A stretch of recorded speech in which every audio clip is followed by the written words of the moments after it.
bonjour à tous et bienvenue dans cette nouvelle édition du Grand JT des Territoires. Tout de suite, voici les titres du journal.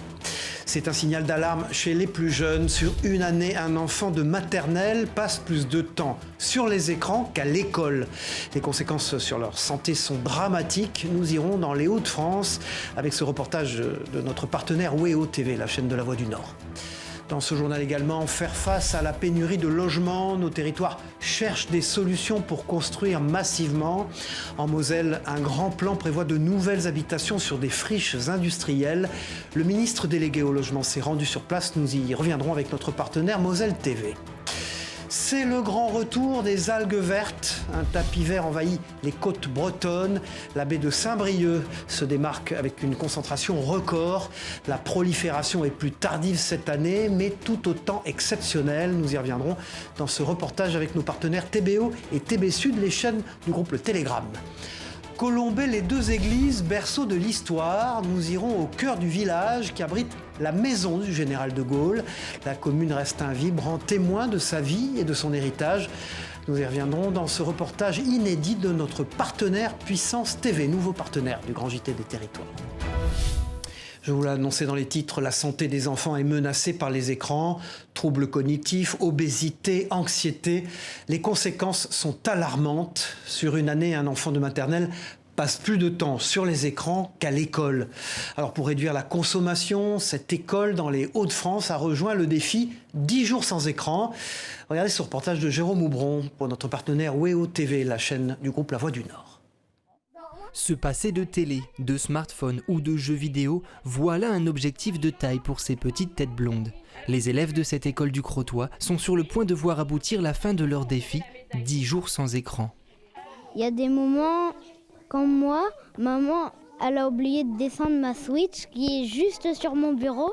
Puis du coup, il y a des moments, ça me tente. Pas facile d'échapper aux écrans tant ils sont présents dans le quotidien des plus jeunes.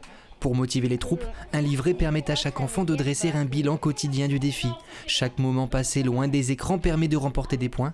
En quelques jours, Thomas a retrouvé le goût des choses simples. Je vais dehors, après je vais en bateau, je vais faire des tours. C'est quoi le plus amusant?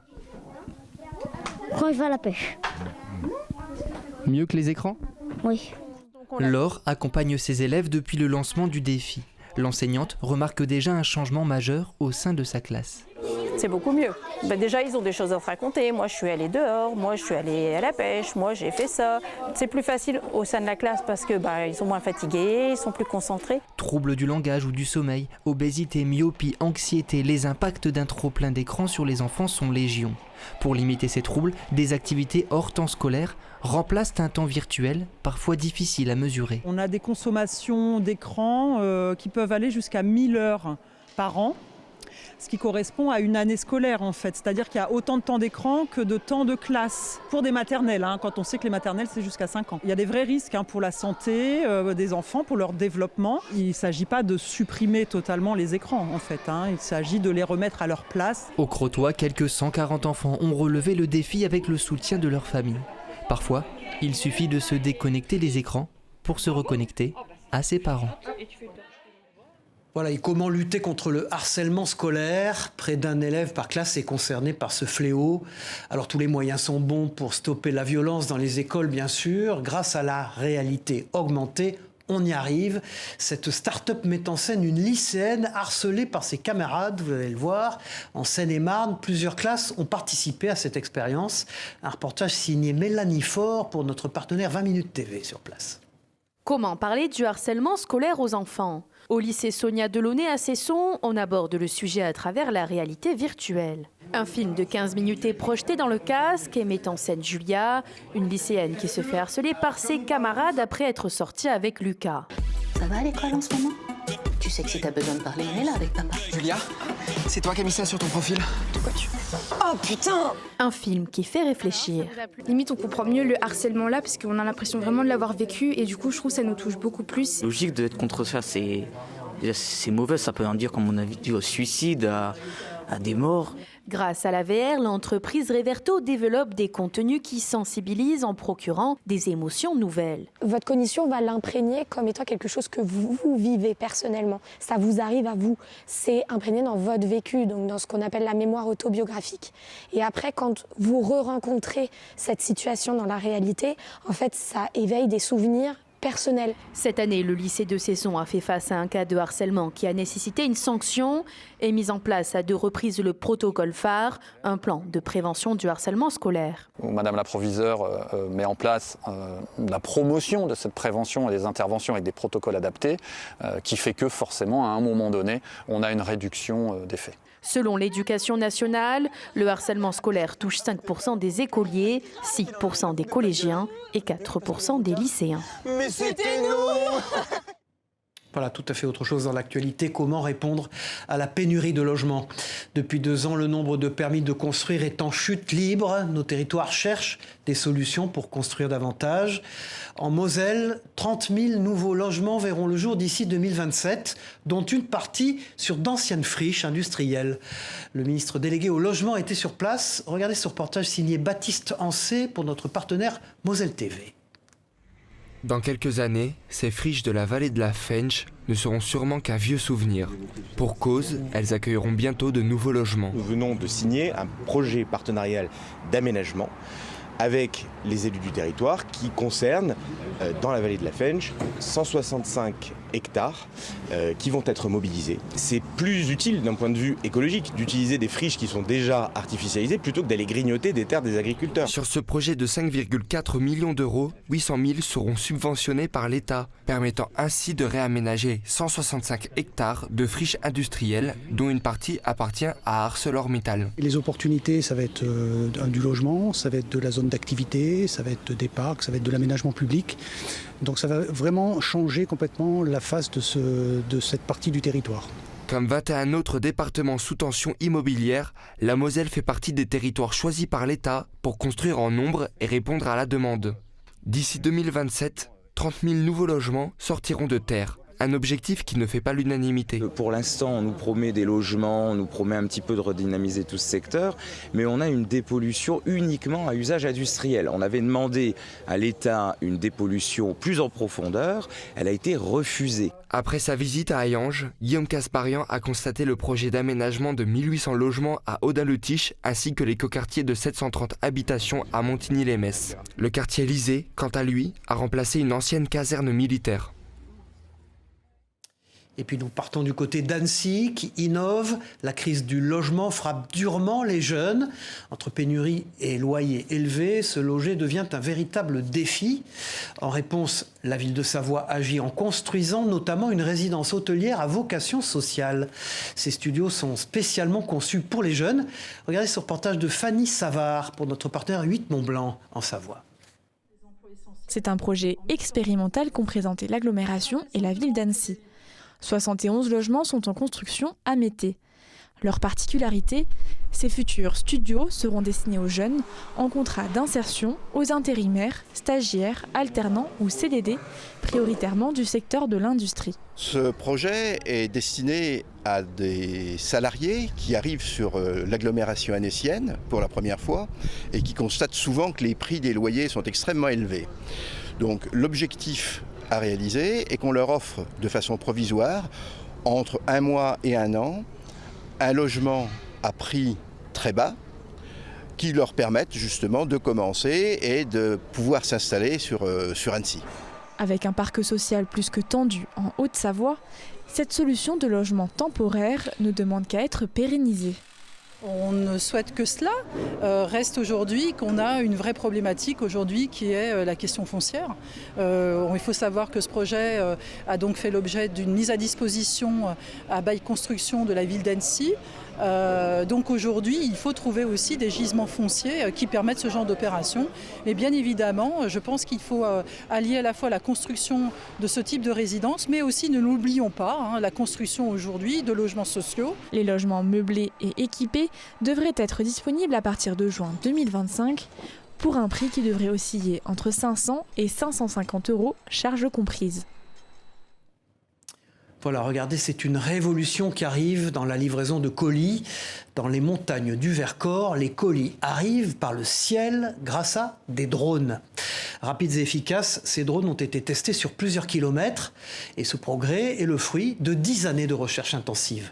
Les résultats sont prometteurs et d'après les experts, ils permettront de surmonter de nombreux défis ruraux. Regardez ce reportage de Baptiste Boson pour notre partenaire Télé Grenoble. C'est peut-être le facteur du futur, un drone capable de livrer des colis en quelques minutes dans des zones reculées en montagne comme à Corançon en Vercors. Ici, le groupe La Poste effectue des tests depuis début janvier. Alors là, on est sur 8 colis standards, on a 10 kg de colis et pour un volume environ de 150 litres. Une fois en l'air, le drone parcourt en quelques minutes environ 5 km entre Villard-de-Lans et Corançon en Vercors.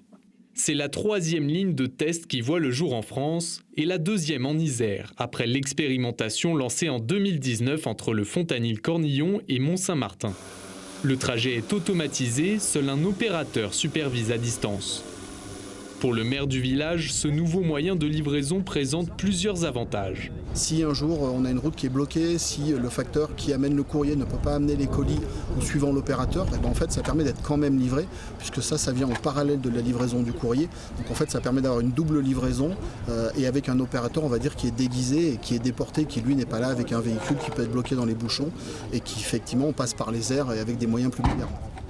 Après quelques minutes de vol à 40 km/h, les colis sont largués dans ce terminal de livraison au milieu des vaches.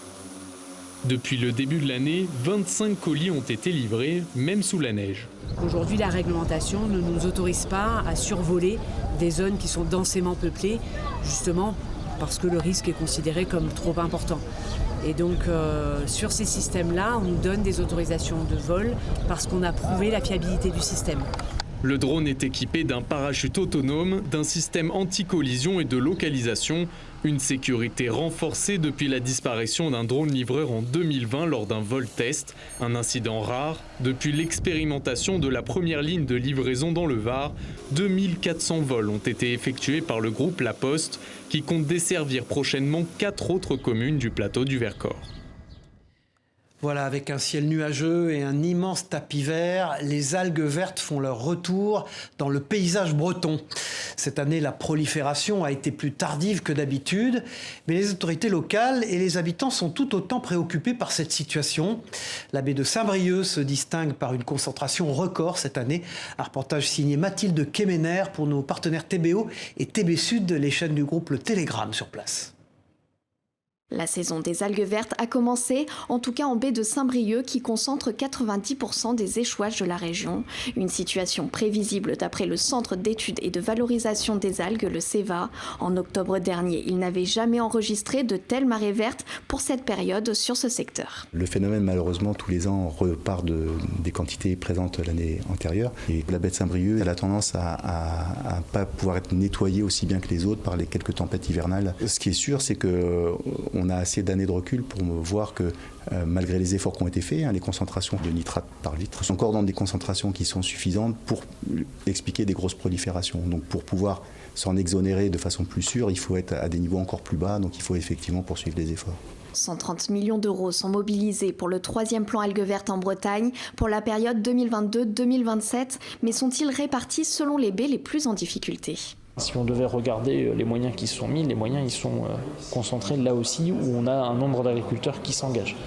Je pense qu'aujourd'hui, on a une bonne dynamique de l'engagement sur la baie de Saint-Brieuc avec les différents dispositifs. Donc effectivement, il y a beaucoup d'argent public qui est mis aujourd'hui sur la baie de Saint-Brieuc. La baie de Saint-Brieuc concentre aussi le plus grand nombre de capteurs d'hydrogène sulfuré, un gaz toxique mis en cause dans des décès et des malaises suspects. Il se forme lors de la décomposition des algues vertes. L'année dernière, le seuil d'alerte a été dépassé 4 fois. Le préfet des Côtes-d'Armor appelle à la vigilance. C'est un territoire attractif, touristique, donc on a une population nouvelle chaque année. Il faut qu'elle bénéficie d'une piqûre de rappel et qu'elle soit avertie des risques potentiels qui peuvent survenir si on reste trop longtemps à proximité d'une zone d'algues en putréfaction. Selon le CEVA, les algues vertes ne sont pas présentes en ce mois de mai sur les autres plages de la région, mais il prévoit une croissance pour le mois de juin sur la majorité des sites bretons. Donc des algues vertes dans l'Hexagone et les algues brunes en Outre-mer. En Martinique, les sargasses font leur retour sur les côtes.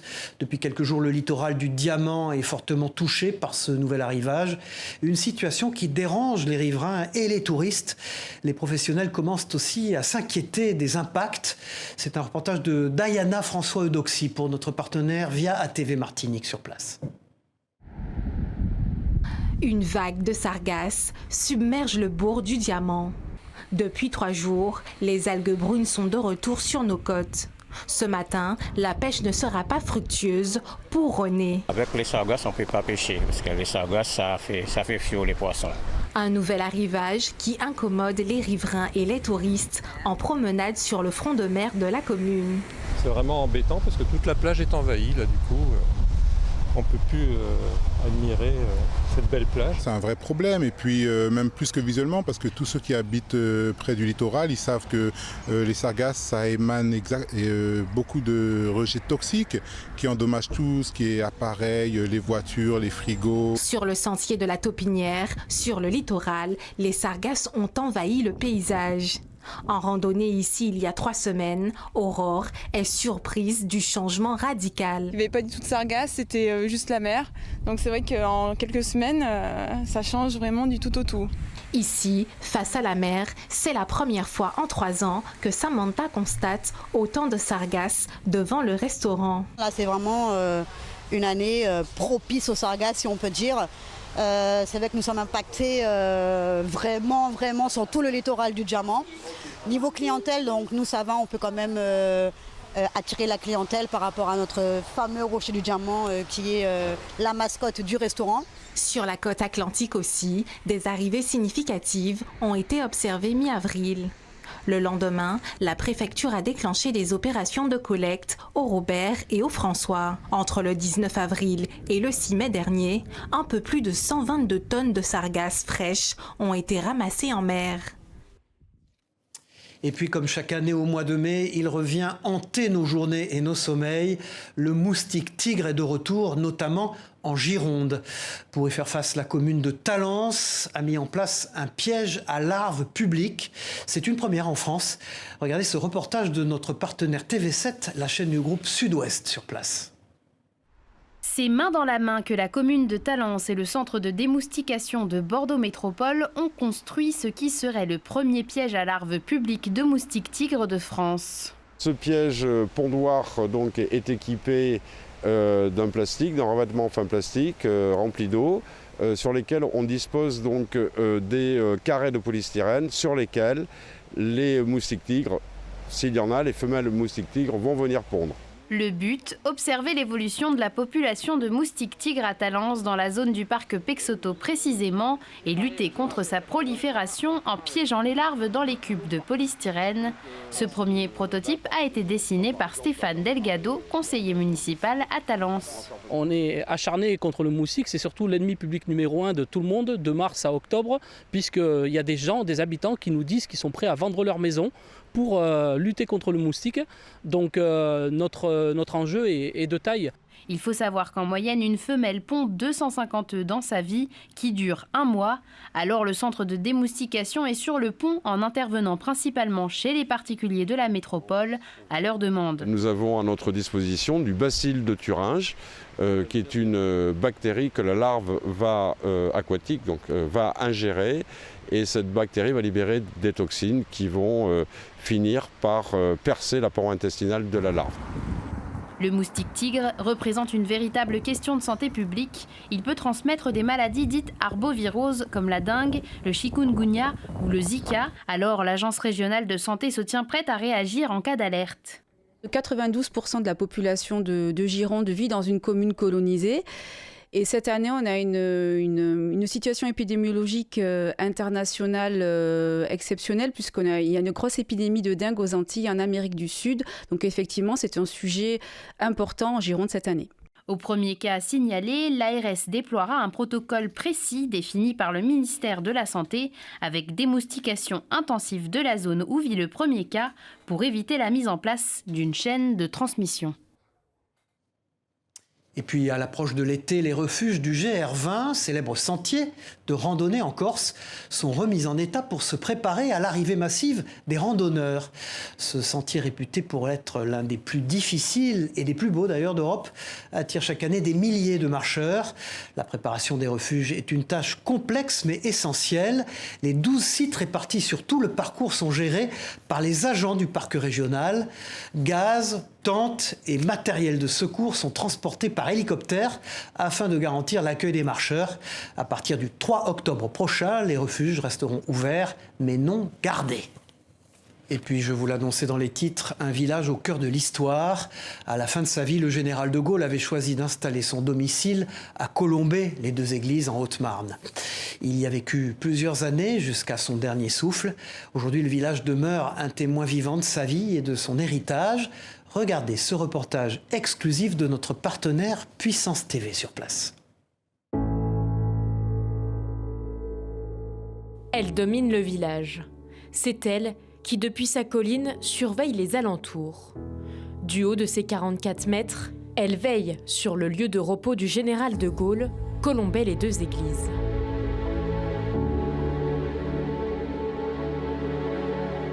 La petite commune de 680 habitants regorge de lieux historiques.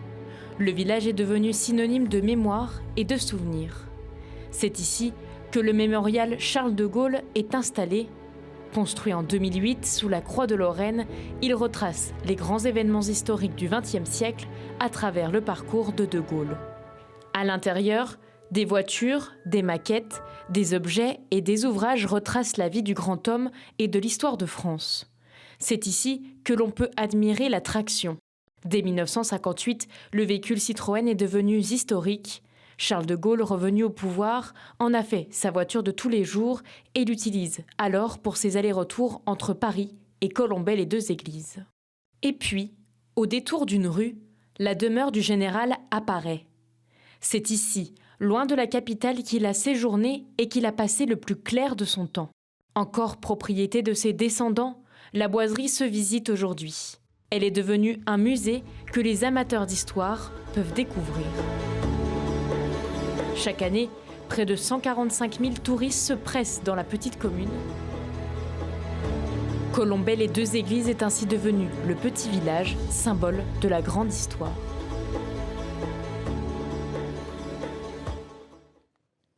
Et puis après Colombey-les-Deux-Églises, retour en images sur la Journée nationale de la résistance, un événement très spécial qui se tient chaque année. Il marque la création du Conseil national de la résistance et cette année, nous célébrerons son 81e anniversaire, une occasion de se souvenir des sacrifices et des luttes qui ont forgé notre histoire. À Troyes, la journée a été marquée par une cérémonie touchante en l'honneur des résistants. Une gerbe de fleurs a été déposée au pied du monument aux morts, un geste symbolique qui nous rappelle que les valeurs d'humanisme sont plus que jamais d'actualité.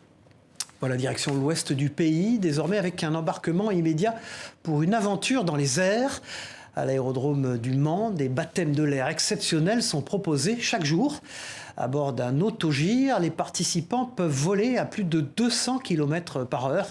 Une expérience à couper le souffle et il faut avoir le cœur bien accroché, vous allez le voir, avec ce reportage d'Anthony Piton et de Sacha Lemoine pour notre partenaire LMTV Sarthe. Imaginez un oiseau de métal. Vous l'avez peut-être déjà vu voler au-dessus du Mans. Cet engin jaune canari est un autogire. Aujourd'hui, Martin s'apprête à vivre à bord son tout premier baptême de l'air. Allez, hop.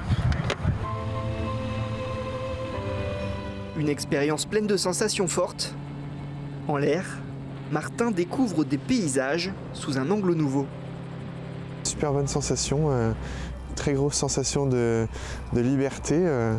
Je referai pour peut-être avoir des cabrioles un peu plus importantes que ce premier vol découverte. Car l'autogire est un drôle d'oiseau, entre avion et hélicoptère. Engin connu pour sa maniabilité, il offre des sensations de vol assez uniques. C'est vraiment une vue sphérique, on y voit partout. Donc c'est des sensations de pouvoir voir sa maison, de pouvoir voir les châteaux, les rivières, etc. De visiter, mais de se déplacer comme on veut, de s'arrêter sur place, de passer de 0 à 200 km/h en 5 secondes et en même temps de pouvoir se mouvoir où on veut. Air Bleu ULM organise entre 300 et 400 baptêmes de l'air par an. Et pour ceux qui veulent aller plus loin, il est aussi possible de se former au pilotage et de passer son brevet de pilote d'ULM.